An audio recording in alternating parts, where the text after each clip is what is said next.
সম্মানিত উপস্থিতি, এখানে বিভিন্ন দলের নেতৃবৃন্দ উপস্থিত।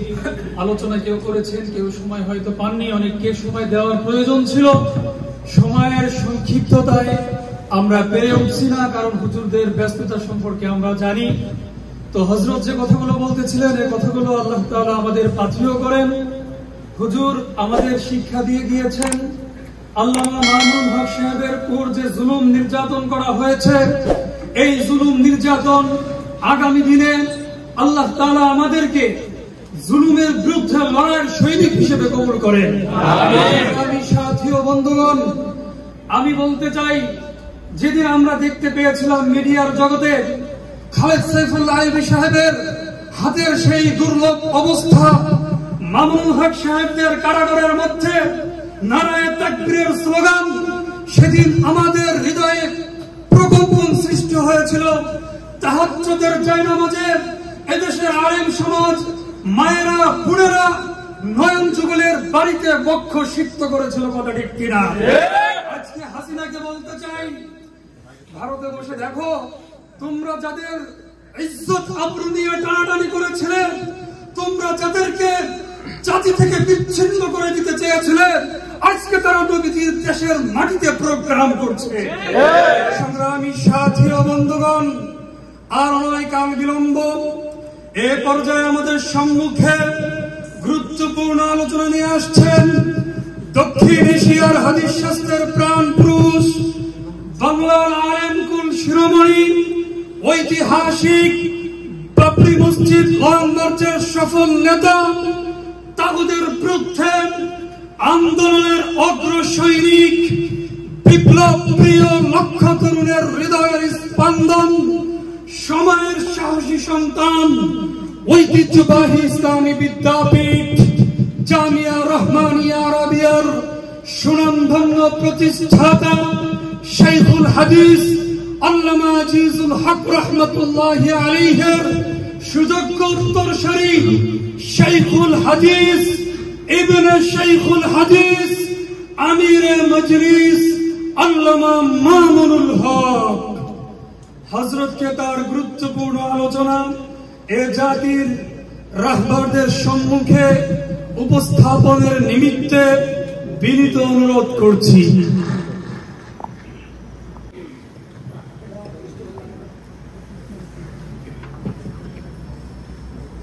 আসসালামু আলাইকুম ওয়া রাহমাতুল্লাহ। নাহমাদুল্লাহ তাআলা ওয়া নুসাল্লি আলা রাসূলিহিল কারীম। আম্মা বা'দ, ফাআউযু বিল্লাহি মিনাশ শাইতানির রাজীম। বিসমিল্লাহির রাহমানির রহিম। ওয়াজাহিদু ফিল্লাহি হাক্কা জিহাদিহি হুয়া ইজতাবাকুম ওয়া মা জাআলা আলাইকুম ফিদ-দীন মিন হারাজ। সাদাকাল্লাহুল আযীম। সম্মানিত উলামায়ে কেরাম, ইমাম সাহেবান এবং সমবেত আমার প্রবাসী দাম্মাম অঞ্চল সহ আশপাশ থেকে সমবেত দিন দরদি মুসলমান ভাই ও বন্ধুগণ, আমি সর্বপ্রথম আজকে আপনাদের শুকরিয়া আদায় করছি যে আপনারা অনেক প্রতিকূলতার মধ্য দিয়েও আজকে আমাদের প্রতি সম্মান প্রদর্শন করে আমাদের সাথে সাক্ষাতের জন্য, আমাদের সাথে কিছু আলাপচারিতার উদ্দেশ্যে সমবেত হয়েছেন। অনেক লম্বা সময় ধরে আপনারা এখানে অপেক্ষমান রয়েছেন। আল্লাহ পাক রব্বুল আলামিন আপনাদের সকলকে উত্তম বিনিময় দান করুন। আমিন। আমরা মূলত বর্তমানে পবিত্র বাইতুল্লাহর হজের উদ্দেশ্যে মক্কা মদিনার সফরে রয়েছে। সেখান থেকে খুব অল্প সময়ের জন্য আমরা আপনাদের অবস্থান করা এই সৌদি আরবের অন্যতম গুরুত্বপূর্ণ শহর, সীমান্ত শহর দাম্মামের আপনাদের সাথে এসে মিলিত হয়েছি। তো আমি আপনাদের কাছে দোয়া চাই, আমাদের যে মূল সফরের যে লক্ষ্য এবং উদ্দেশ্য, আল্লাহ যেন আমাদেরকে আমাদের হজকে আল্লাহ যেন হজ্জে মাবরুর হিসেবে কবুল করেন। আমিন। প্রিয় দিনী ভাইরা, আমার পূর্বে এতক্ষণ পর্যন্ত খুব অল্প সময়ে অনেক মূল্যবান কিছু কথা পেশ করেছেন আপনাদের সকলের প্রিয়তম ব্যক্তিত্ব, বাংলাদেশে মাহবুবুল উলামা নামে খ্যাত আমার একান্ত বন্ধুবর, কারাগারের দুর্দিনের সাথী হযরত মাওলানা খালেদ সাইফুল্লাহ আইয়ুবী হাফিজাহুল্লাহ। তিনি অত্যন্ত গুরুত্বপূর্ণ কিছু কথা বলেছেন। তার সেই কথার সূত্র ধরে আমি আপনাদের সম্মুখে একই ধরনের আরো কিছু কথা আরোপ করতে চাই, যে কথাগুলো আমাদের সকলের মধ্যে আমাদের যার যার দায়িত্ব অনুভূতি জাগ্রত করার ক্ষেত্রে কিছুটা সহায়ক হতে পারে। আল্লাহ পাক রব্বুল আলামিন মানুষের মধ্যে বিভিন্ন জনের মধ্যে বিভিন্ন ধরনের মেধা, যোগ্যতা, বিভিন্ন জনকে বিভিন্ন ধরনের সুযোগ সুবিধা দিয়ে আল্লাহ দুনিয়াতে প্রেরণ করেন। সবাই কিন্তু সব কাজের সুযোগ রাখেন। মানুষের দায়িত্ব এবং কর্তব্য হলো প্রয়োজনীয় সকল ব্যক্তিবর্গকে একটি পরিকল্পনার আওতায় তাদের সকলকে একীভূত করা এবং সকলে যার যার মেধা এবং যোগ্যতা যদি একত্রিত করতে পারে, তাহলে দেখা যায় অল্প কিছু মানুষের মাধ্যমে একটি ঐতিহাসিক বিপ্লব সংঘটিত হওয়া সম্ভব। ইসলামের ইতিহাসের সবচেয়ে গুরুত্বপূর্ণ জিহাদ, যে জিহাদে অংশগ্রহণ করার কারণে সাহাবায়ে কেরামের মধ্যেও সবচেয়ে বেশি মর্যাদাবান যে সকল সাহাবী, তাদেরকে বলা হয় বদরি সাহাবী। বদর যুদ্ধে যারা অংশগ্রহণ করেছে। বুখারী শরীফের এক হাদিসের মধ্যে বর্ণিত হয়েছে, একবার হযরত জিবরিল আলাইহিস সালাতু ওয়াস সালাম রাসূল আকরাম সাল্লাল্লাহু আলাইহি ওয়াসাল্লামকে জিজ্ঞাসা করলেন, ইয়া রাসূলুল্লাহ, কাইফা তাউদ্দুনা আহলা বদর ফীকুম? ইয়া রাসূলুল্লাহ, বদর যুদ্ধে অংশগ্রহণকারী যারা, তাদেরকে আপনারা কেমন মূল্যায়ন করেন? তাদেরকে কিভাবে আপনারা মূল্যায়ন করেন? রাসূল সাল্লাল্লাহু আলাইহি ওয়াসাল্লাম বললেন, মিন আফজালিল মুসলিমিন, যে আমরা বদর যুদ্ধে অংশগ্রহণকারী সৈনিকদেরকে অন্য সকলের চেয়ে উত্তম এবং আফজল মনে করি। হযরত জিবরিল আলাইহিস সালাম বললেন, কাযালিকা ফিল মালাইকা, আল্লাহ পাক রব্বুল আলামিনের যে অগণিত ফেরেশতা, ফেরেশতার যে সংখ্যা, কি পরিমাণ ফেরেশতা আল্লাহ পাক সৃষ্টি করেছেন, এই সংখ্যার হিসাব শুনলে আমাদের মাথা চক্কর দিয়ে পড়ে। ফেরেশতার সংখ্যা বর্ণনা করতে গিয়ে শুধু একটা ছোট্ট পরিসংখ্যান হলো যে বাইতুল্লাহ শরীফ বরাবর 7 আসমানের উপর একটা ইবাদতের জায়গা আছে, যেটার নাম হলো বাইতুল মামুর। সেই বাইতুল মামুরে ফেরেশতারা ইবাদত করে, খাস ইবাদত, বাইতুল্লাহ বরাবর 7 আসমানের উপর। সেখানে ফেরেশতারা একসাথে 70,000 ফেরেশতা ইবাদত করতে পারে। 70,000 ফেরেশতা যারা জিন্দগিতে একবার বাইতুল মামুরে ইবাদত করার সুযোগ পায়, দ্বিতীয়বার আর তাদের সুযোগ আসে না। এভাবেই চলতেছে অনন্তকাল পর্যন্ত। এবার অনুমান করা যায় যে ফেরেশতার সংখ্যা কি পরিমাণ। এই সকল ফেরেশতাদের মধ্যে সর্বশ্রেষ্ঠ ফেরেশতা হলেন ওই সকল ফেরেশতারা যারা বদর জিহাদে, বদরের যুদ্ধের দিন বদরের ময়দানে জিহাদে অংশগ্রহণ করেছে। মুসলমানদের মধ্যে যেরকম বদরি সাহাবীরা সর্বোচ্চ মর্যাদা সম্পন্ন, ঠিক তদ্রূপ ফেরেশতাদের মধ্যে বদরি ফেরেশতারা সর্বশ্রেষ্ঠ মর্যাদা সম্পন্ন ফেরেশতা। কেন? শুধু একটা কারণে, যে তারা বদরের জিহাদে অংশগ্রহণ করেছে। এটা আমার আলোচনার মূল বিষয় না, আমি এখান থেকে অন্য একটা বিষয় আপনাদের সামনে উপস্থাপন করতে চাই। বদর জিহাদে অংশগ্রহণকারী সাহাবীদের সংখ্যা ঐতিহাসিকদের বর্ণনায় কিছু মত পার্থক্য আছে। প্রসিদ্ধ মত হলো 313।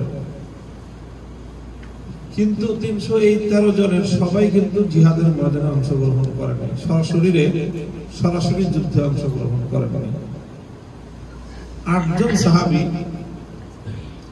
সাহাবী যাদের নাম তারিখের মধ্যে, হাদিসের কিতাবের মধ্যে সুনির্দিষ্টভাবে উল্লেখিত হয়েছে,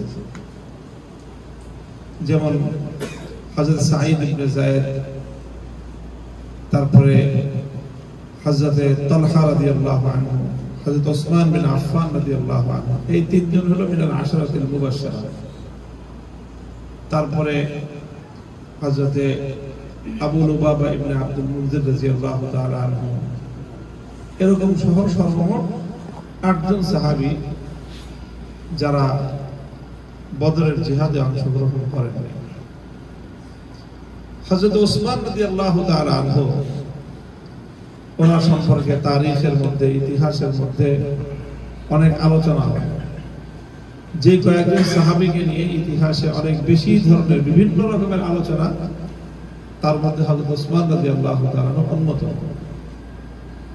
হযরত ওসমান রাদিয়াল্লাহু তাআলা আনহু, তিনি যেরকম আল্লাহ এবং তার রাসূলের প্রিয় ছিলেন, ঠিক তদ্রুপ তিনি ইসলামের দুশমন মুনাফিকদের অনেক বেশি সমালোচনার মুখে পড়েছেন।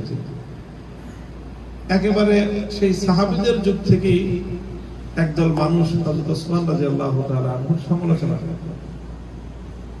তো একবার বুখারী শরীফের হাদিসের মধ্যে বর্ণনাটা পাওয়া যায়, একদল মানুষ এসে হযরত আব্দুল্লাহ ইবনে ওমর রাদিয়াল্লাহু আনহু, যিনি ওই সময় সাহাবীদের মধ্যে একেবারে অন্যতম শীর্ষ সাহাবী ছিলেন, কিবারে সাহাবাদের ইন্তেকালের পরে যখন সাহাবীদের মধ্যে শীর্ষ 2-3 জনের মধ্যে একজন হলেন হযরত আব্দুল্লাহ ইবনে ওমর, তার কাছে এসে ওসমান রাদিয়াল্লাহু তাআলা আনহু সম্পর্কে একজন লোক কিছু অভিযোগ করল। অভিযোগের প্রথম অভিযোগ হলো হযরত ওসমান রাদিয়াল্লাহু তাআলা আনহু তো বদরের যুদ্ধে অংশগ্রহণ করেন নাই না। হযরত ইবনে ওমর বললেন যে হ্যাঁ, তিনি বদরের যুদ্ধের দিন জিহাদের ময়দানে ছিলেন। তিনি উহুদের জিহাদের ময়দানে যে সকল সাহাবায়ে কেরাম একটা বিক্ষিপ্ততার মধ্যে পড়ে গেছিলেন, তাদের মধ্যে হযরত ওসমান ছিলেন। বলেন যে হ্যাঁ। তারপরে বললেন যে ইসলামের জিহাদ, হিজরতের তারিখে সিরাতুন নবী সাল্লাল্লাহু আলাইহি ওয়াসাল্লাম এবং ইসলামের গুরুত্বপূর্ণ আরেকটা জিহাদ, সেটা হলো বায়াতে রিদওয়ান, যেটাকে গজওয়াতুল হুদাইবিয়া বলা হয়, সুলহুল হুদাইবিয়া বলা হয়। এবং বায়াতে রিদওয়ানকে কেন্দ্র করে সাহাবায়ে কেরামের একটা মর্যাদা নির্ধারিত হয়। তো সেই বায়াতে রিদওয়ানেও হযরত ওসমান রাদিয়াল্লাহু তাআলা আনহু ছিলেন। এই তিনটা ঘটনা দিয়ে সেই লোকটা কোত্থেকে শুনে আসছে এগুলো? সে ওসমান রাদিয়াল্লাহু তাআলা সমালোচক। তো এই সমালোচনার ম্যাটার হিসেবে, সমালোচনার বিষয় হিসেবে 3টা ঘটনা সে উল্লেখ করল, যে বদরে নাই, উহুদে নাই, বায়াতে রিদওয়ানে নাই। 3টা প্রশ্ন করলো হযরত ইবনে ওমর কি। ইবনে ওমর যখন তিনটাকে স্বীকার করলেন যে হ্যাঁ, হযরত ওসমান বদরেও ছিলেন না, হযরত ওসমান উহুদের জিহাদের দিন যখন মুসলমানদের মধ্যে একটা বিক্ষিপ্ততা তৈরি হলো, তখন প্রায় সব সাহাবী একটু বিশৃঙ্খল হয়ে গেছিলেন।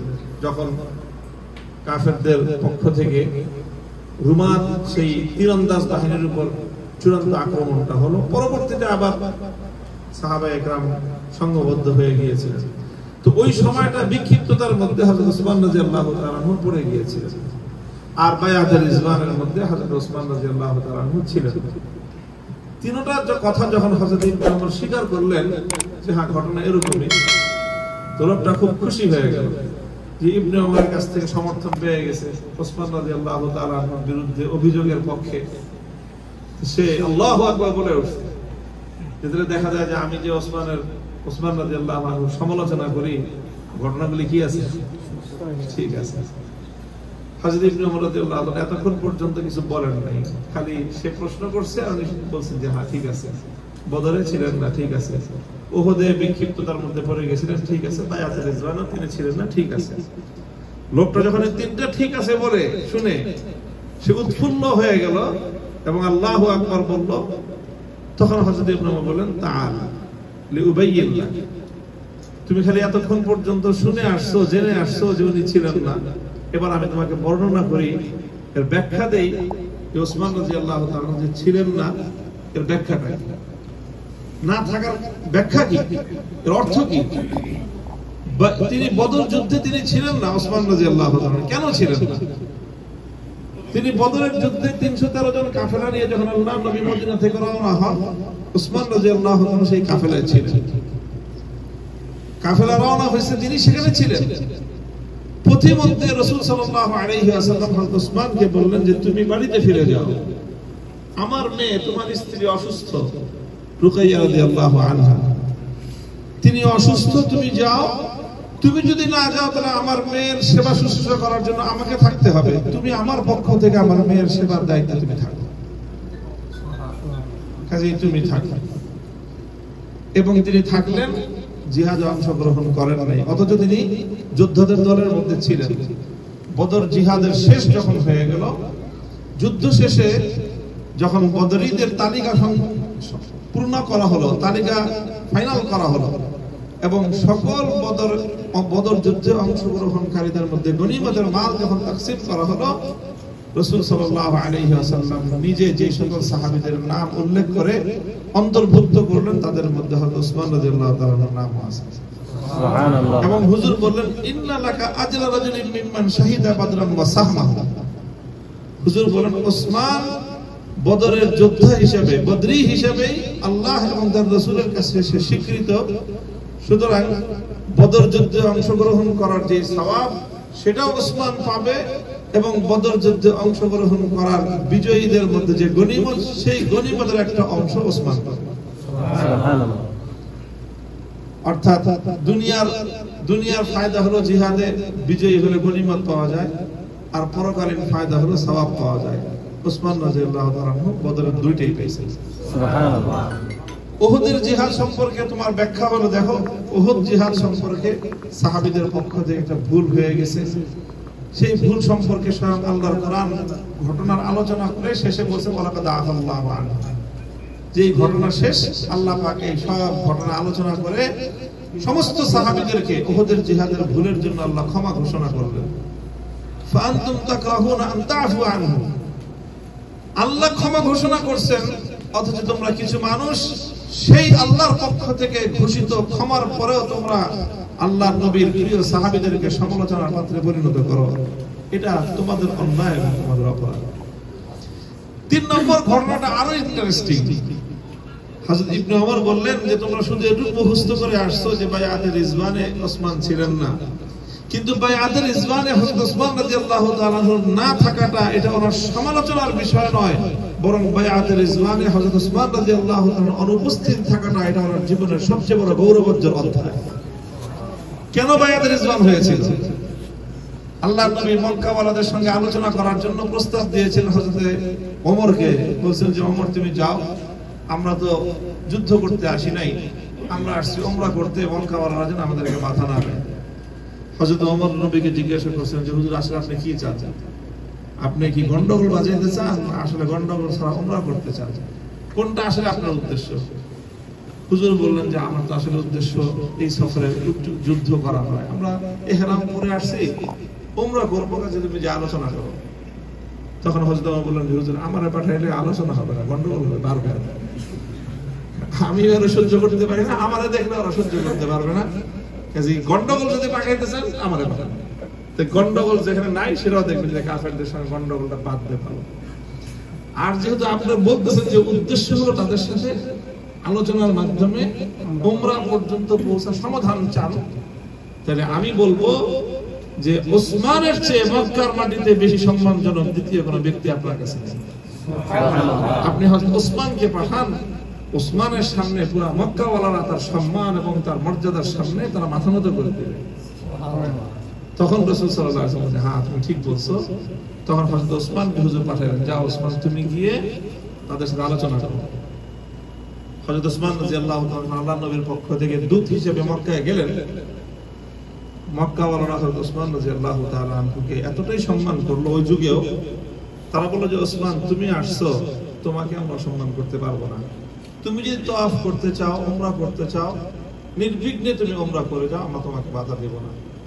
কিন্তু মুহাম্মদ সাল্লাল্লাহু আলাইহি ওয়াসাল্লাম সহ মুসলমানরা এসে উমরা করে চলে যাবে মক্কায়, এটা আমরা হতে দেব না।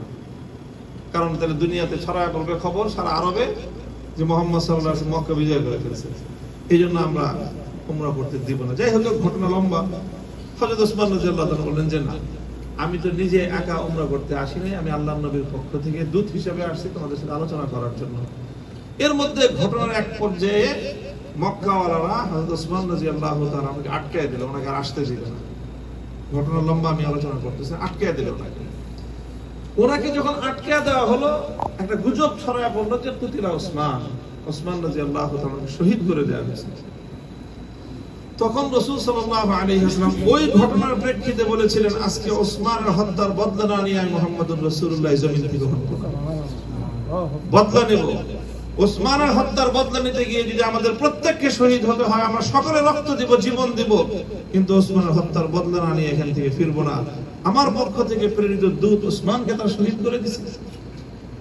এই তখন হুজুর বললেন যে তোমরা কারা কারা আছো যে এই ইন্তেকাম এবং বদলা নেওয়ার জন্য, আমার হাতে মৃত্যুর জন্য, জিহাদের পথে জীবন দেওয়ার জন্য বায়াত গ্রহণ করবা, কারা আছে? তখন বায়াত হলো, এটার নাম হলো বায়াতের রিজওয়ান। বায়াতের রিজওয়ান শেষ হইতে হইতেই হুজুরের কাছে সংবাদ চলে আসছে যে হযরত ওসমান রাদিয়াল্লাহু তাআলা কি করা হয়নি, শহীদ করা হয়নি, উনি আছেন, সহিহ সালামতে আছেন।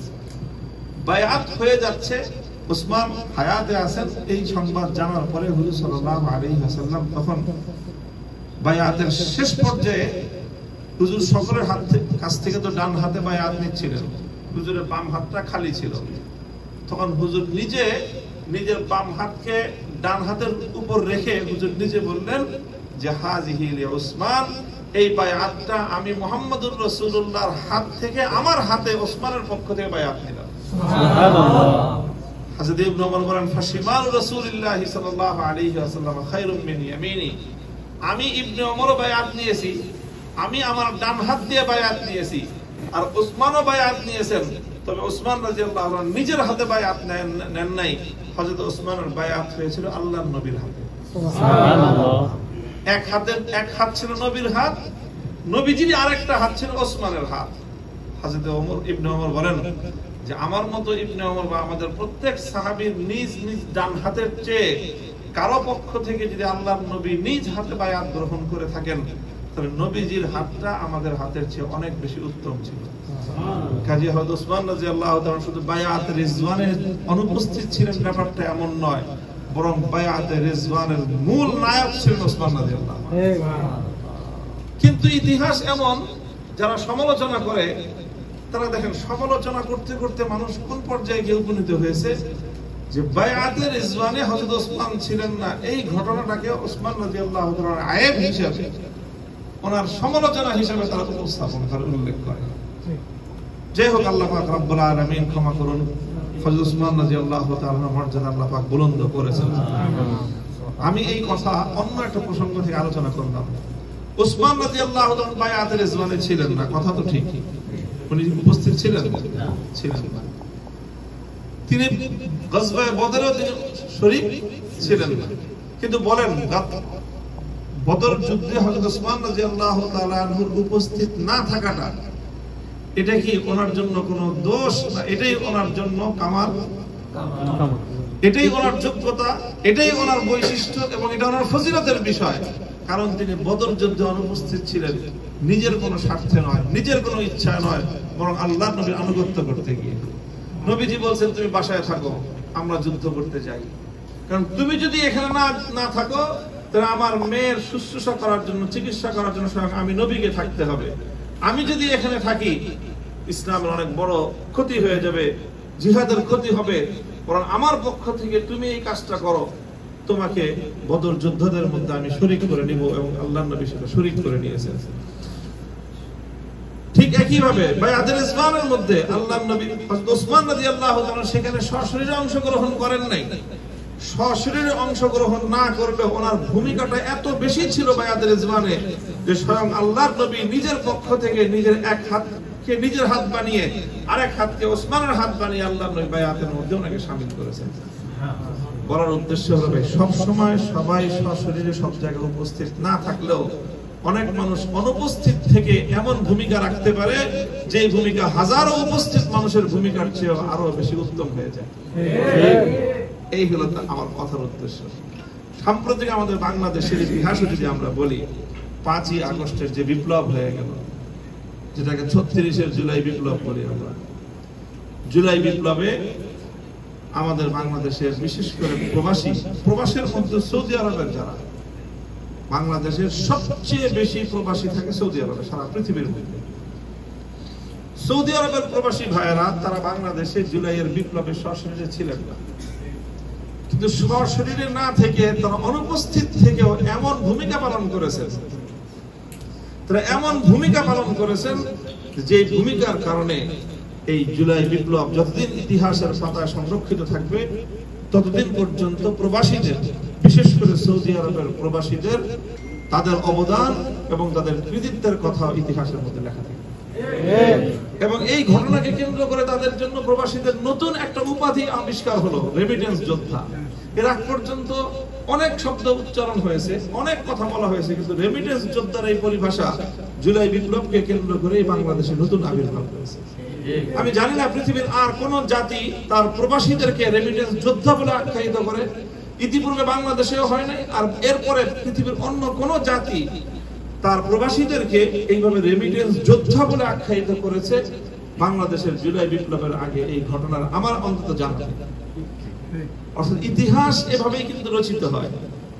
মানুষ যদি সঠিক সময় সঠিক সিদ্ধান্ত গ্রহণ করতে পারে তখন সেখান থেকে ইতিহাস তৈরি হয়, সেখান থেকে ইতিহাস রচিত হয়। জুলাই বিপ্লবের সময় বাংলাদেশের প্রবাসী ভাইয়েরা তারা এই ফ্যাসিবাদ বিরোধী, বাংলাদেশ বিরোধী চক্রের বিরুদ্ধে, বাংলাদেশের অস্তিত্ব বিরোধী চক্রের বিরুদ্ধে, বাংলাদেশের আধিপত্যবাদী শক্তির বিরুদ্ধে এই প্রবাসীরা যে ঐতিহাসিক ভূমিকা পালন করেছে সেই ভূমিকা তাদেরকে ইতিহাসে অমরত্ব দান করেছে এবং তাদের জন্য ইতিহাস নতুন শব্দ আবিষ্কার করেছে, রেমিটেন্স যোদ্ধা। এই জুলাই বিপ্লবের দুইটা শব্দ নতুন, একটা 36 জুলাই আর একটা রেমিটেন্স যোদ্ধা। এই 36 জুলাই আগে পরে কোনদিন এই তারিখ আছে ইতিহাসে? 36 জুলাই হয়, কিন্তু 36 জুলাই 2024 সালে 36 তারিখ পর্যন্ত জুলাই মাস, এটা একটা। আর একটা রেমিটেন্স যোদ্ধা। এটা কেন হয়েছে? যে আপনারা, এটা তো হাদিসের মধ্যে আসে, ইজা উমিলাতুল খাতিয়াতু ফিল আরদ মান শাহিদাহা ফাকারিহা কানা কামান গাবা আনহা ওয়া মান গাবা ফারাদিয়াহা কানা কামান শাহিদাহা। এটা রাসূল সাল্লাল্লাহু আলাইহি ওয়াসাল্লামের হাদিস, যে যখন কোন একটা ন্যায় বা অন্যায় যে কোনো কাজই হোক, বহু মানুষ সেখানে অনুপস্থিত থেকেও উপস্থিত থাকে, আবার অনেক মানুষ উপস্থিত থেকেও অনুপস্থিত থাকে। বদর যুদ্ধে হযরত ওসমান অনুপস্থিত থেকে উপস্থিত ছিলেন, উহুদের জিহাদে অনেক মুনাফিকরা উপস্থিত থেকে অনুপস্থিত ছিলেন। উহুদ জিহাদে অনেক মুনাফিকরা উপস্থিত থেকেও অনুপস্থিত ছিল। বদর যুদ্ধে হযরত ওসমান, হযরত তালহা, হযরত সাঈদ, আহাদুম মিনাল আশরাতিল মুবাশশারা, তিনজন, সালাসাতুম মিনাল আশরাতিল মুবাশশারা, ওনারা তিনজন অনুপস্থিত থেকেও কি ছিলেন? উপস্থিত ছিলেন। বায়াতুল রিজওয়ানের কথা আর কি বলবো? বায়াতুল রিজওয়ানে হযরত ওসমান রাদিয়াল্লাহু তাআলা অনুপস্থিত থেকে অন্য সকল সাহাবীদের চেয়ে সবচেয়ে বড় ভূমিকা পালন করেছেন, অথচ বায়াতুল রিজওয়ানে তিনি সরাসরি উপস্থিত ছিলেন না। ভাই, নিজেদের ভূমিকা আপনি কিভাবে রাখবেন? আপনি পৃথিবীর যে কোনো প্রান্তে থাকেন, সেই প্রান্তে থেকেই আপনি আপনার ভূমিকা সঠিকভাবে যদি রাখতে পারেন তাহলে জাতির জন্য কল্যাণ হবে, দ্বীনের জন্য কল্যাণ হওয়া সম্ভব এবং ইতিহাসের মধ্যে বাঁক তৈরি করার মতো, টার্নিং পয়েন্ট তৈরি করার মতো ভূমিকা পালন করা সম্ভব। প্রিয় দিনী ভাইয়েরা, আপনারা প্রবাসে আছেন, আমি আখেরি কথা আপনাদেরকে বলবো যে অবশ্যই জীবন জীবিকার তাগিদ আপনাদের আছে। জীবন জীবিকার তাগিদে আপনারা প্রবাস জীবনকে নিজেদের জন্য অবলম্বন করেছেন। প্রবাস জীবনে অনেক কষ্ট আছে, আপনজনদের থেকে দূরে থাকতে হয়, পরিবার পরিজন থেকে অনেক সময় দূরে থাকতে হয়, নিজের স্বদেশের মাটি থেকে দূরে থাকতে হয়। এগুলো অনেক কঠিন কাজ, কষ্টের কাজ, হৃদয়ের রক্তক্ষরণের কাজ। সেই কাজগুলো আপনারা করেন দায়িত্বের অনুভূতি থেকে।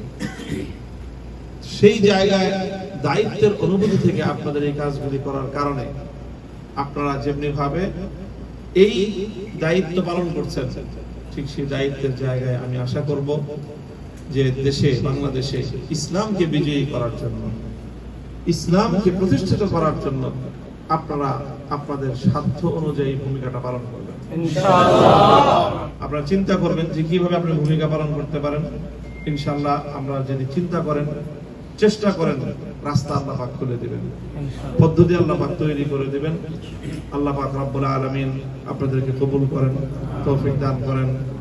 আজকে আপনাদের এই যে আল খুবার দাম্মাম আইম্মায়ে মাসাজিদ যারা আজকে আয়োজন করেছেন, আমি তাদেরকে বিশেষভাবে শুকরিয়া আদায় করছি এবং আপনাদের সকলকে আবারও আমাদের প্রতি সম্মান প্রদর্শন করার কারণে আপনাদের শুকরিয়া জ্ঞাপন করে দোয়া করছি। আল্লাহ পাক রব্বুল আলামিন আপনাদেরকে সম্মানিত করুন দুনিয়া এবং আখিরাতে, এবং এর উত্তম বিনিময় সর্বোত্তম জাযায়ে খায়র আল্লাহ পাক আপনাদের সকলকে নসিব করুন। ওয়া আখিরু দাওয়ানা আলহামদুলিল্লাহি রাব্বিল আলামিন। এখানে যেহেতু একটা সংরক্ষিত ভাবে অনুষ্ঠিত হলো, আপনারা হুজুম করবেন না। এখন সাহেব সংক্ষিপ্ত দোয়া করবেন, নিচে একটু সমস্যা আছে, আমরা আগে চলে যাবো, আপনারা আগে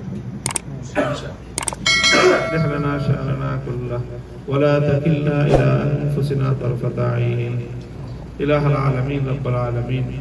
আয় আল্লাহ, স্বদেশের মাটি থেকে বহু দূরে আয় আল্লাহ একই জাতির সন্তান হিসেবে, একই জাতির সম্প্রদায়ের সদস্য হিসেবে আয় আল্লাহ আমরা আজকে এখানে সমবেত হয়েছে, আমাদের ইজতেমাকে আপনি কবুল করে নিন। আয় আল্লাহ এটাকে দ্বীনের জন্য, আপনার জমিনে আপনার দ্বীনকে বিজয়ী করার ওসিলা হিসেবে কবুল ফরমান।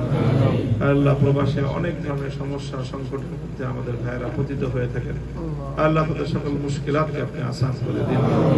ইলাহুল আলামিন রব্বুল আলামিন, আমাদের জন্মভূমি, আমাদের মাতৃভূমি আল্লাহ, আমাদের দেশে প্রতি ইঞ্চি মাটিতে আপনি ইসলামের বলকে বালা করে দিন। ইলাহুল আলামিন রব্বুল আলামিন, উলামায়ে কেরাম এবং ইসলাম পন্থীদেরকে ঐক্যবদ্ধ এক এবং নেক করে দিন। আয় আল্লাহ, আমাদের দোয়াকে আপনি কবুল ফরমান। যারা এখানে কষ্ট স্বীকার করে আজকের এই আয়োজন করেছেন, উপস্থিতির ব্যবস্থা করেছেন, যারা দূর দূরান্ত থেকে এখানে উপস্থিত হয়েছে, আয় আল্লাহ প্রত্যেককে আপনি উত্তম বিনিময় দান করুন। রব্বানা তাকাব্বাল মিন্না ইন্নাকা আনতাস সামিউল আলিম ওয়া তুব আলাইনা ইয়া মাওলানা ইন্নাকা আনতাত তাওয়াবুর রহিম। সুবহান রাব্বিকা রাব্বিল ইজ্জাতি আম্মা ইয়াসিফুন ওয়া সালামুন আলাল মুরসালিন ওয়ালহামদুলিল্লাহি রাব্বিল আলামিন।